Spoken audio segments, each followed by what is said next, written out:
තණ්ඩලේ දෙන්න දෙපොලේ දක්කනවා කටු කැලේ කාල නොලිහා වද දෙනවා හපුතලේ කන්ද දැකලා වඩ දනවා පව්කල ගොනෝ ඇදපන් හපුතල් යනවා නේද?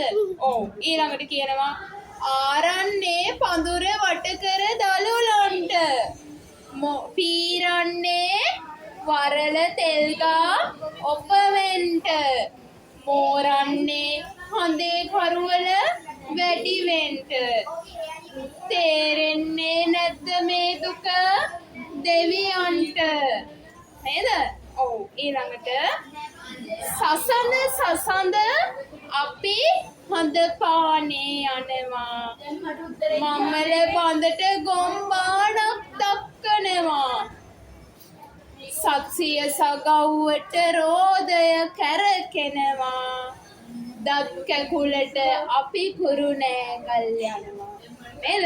ඔව් ඊළඟට කියනවා ඒකට ගොඩේ නා කණුවේ බැඳ ගොනා මේකට ගොඩේ සපු කණුවේ බැඳ ගොනා දෙකොට තලා යන වතුරට පැන්න ගොනා අපොයි මගේ රන් මුතු අල්ලියා ගොනා නේද? ඔව් ඊළඟට කළුගල් තලාලයි පාරට දමන්නේ එම ගල් පෑගිලයි ගොංකුර ගෙවෙන්නේ ගොනා නෙවෙයි හරකයි බර අදින්නේ අනේ කිරිගල් පොත්ත කන්දයි මේ ගෙවෙන්නේ නේද?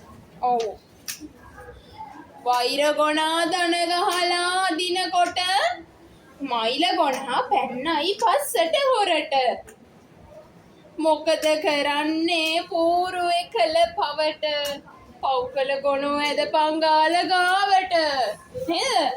ඔව් බතට කන්න බැරි බතලේ ගල කන්ද අලට කන්න බැරි අලගල් ලේ කන්ද හුනට කන්න බැරි හොන්නස් ගිරි කන්ද මේ කඳු තුනට නායක සමනල කන්ද කඳු ඇදලා දෙපයට සවි නැත ඉතිනේ පර ඇදලා ඉලයට පොඩි විය තදිනේ දුක සිතිලා ගමනේ යන් මතක් වුණේ ගම ඉඳලාවත් පණ යන්න නොලැබුණේ නේද?